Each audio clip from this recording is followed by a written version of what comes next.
Well, welcome to the 3-Minute Rise and Grind. Good morning, good morning. Let's get into it.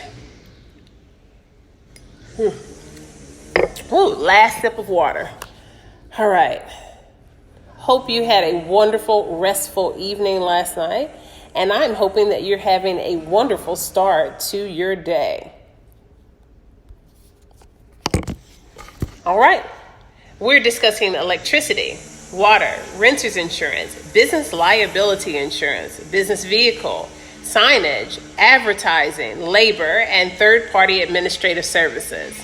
With your electricity, Duke Energy for the Carolinas is the oligopoly, which is basically a monopoly, or it's where there is not just one major provider, there are few major providers, which is still effectually monopolistic.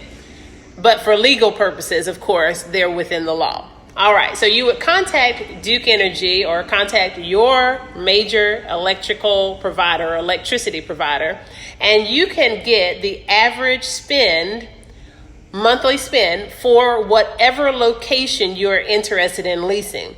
This is important because, of course, you want to factor that back into your cost of goods sold so that you can set your price in an accurate manner.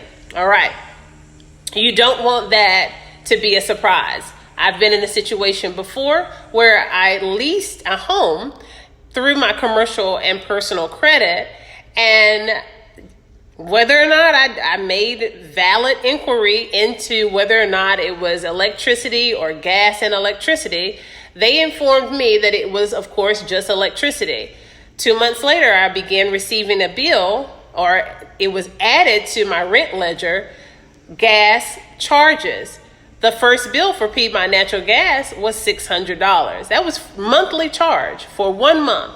So you can see how that can make or break a small business owner, or even someone who thinks that, that they are doing fairly well. It could still be a sizable, chunk of your profit margin, if not wipe it away altogether.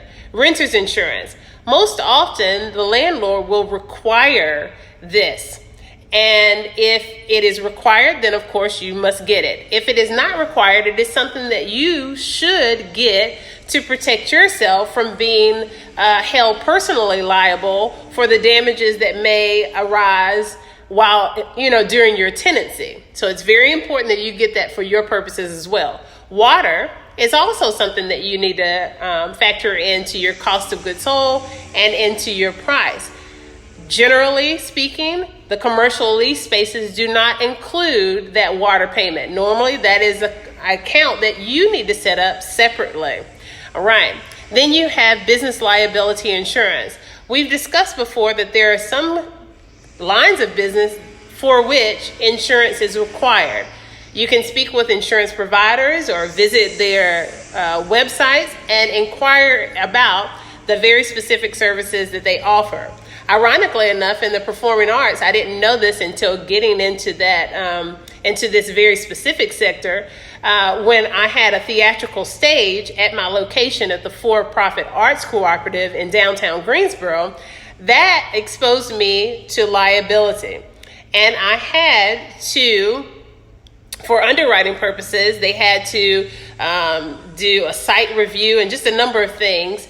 And go figure, business liability insurance for that specific aspect of my line of business was necessary. Business vehicle.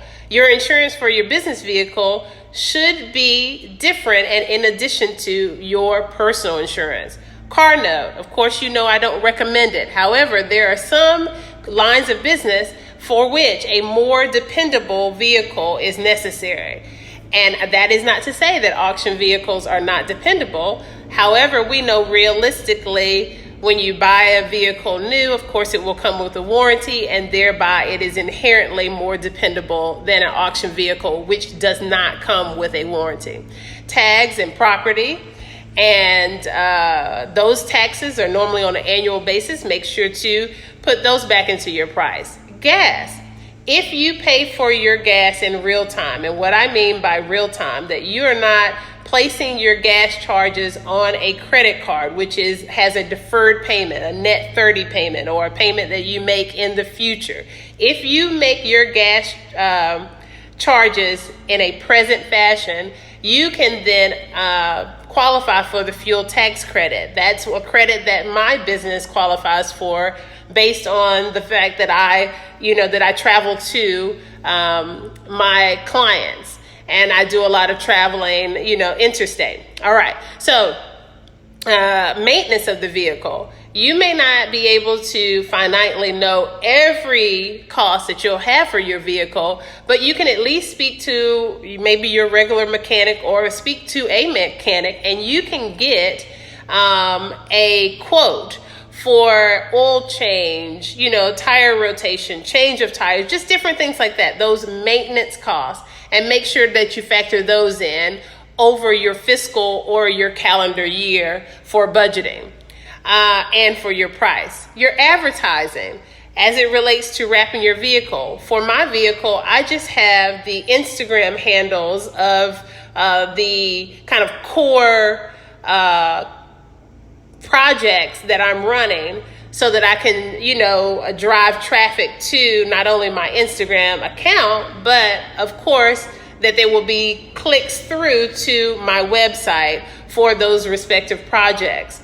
That cost me $75. I believe there's a picture of it on my Instagram account, so you can refer to it. That you want to factor back into your cost, your price, because that is part of your cost of goods sold. This could be signage in front of your store location. This can be signage that is permitted on the maybe perimeter of maybe a business park that you lease space from. It may be signage that may be yard signs that you're permitted to place. Maybe you're in real estate or an estate manager like myself. I have yard signs, okay? They're also called H staff, I believe, or H stake signs. Then you have advertising, your radio, internet, social media. If you are using the Facebook business option and you're setting your budget, normally I set my budget reasonably, nothing over $100 for a certain period of time. These are still things that you can project. You need to propose a budget for yourself. Don't just go into it saying, oh, well, I think I can afford $30 this week, and then just kind of haphazardly, if you will, without considering all of your other costs, and make sure that you make a budget. We'll discuss that next week. All right. TV.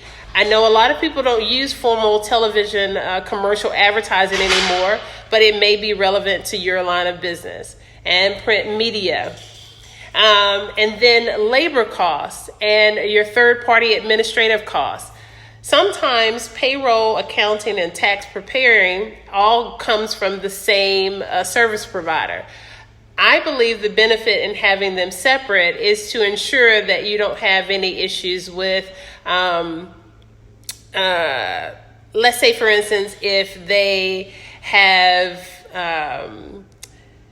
maybe they have a large client base, so you don't get swept away and you become effectively just another number to them, another client. It's best to have this really personal relationship with your payroll provider, your accounting, and your tax preparation for the purpose of making sure that you have that near one-on-one experience with your administrative service providers.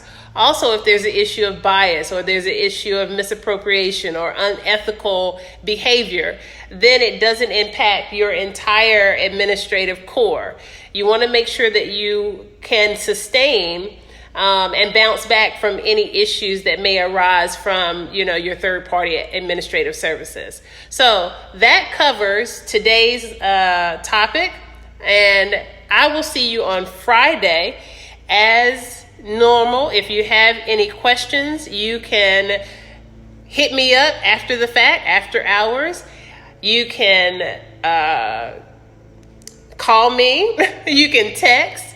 All these things are viable means to get in contact with me and get your questions answered. So until Friday, I hope that you have a wonderful week. See you soon.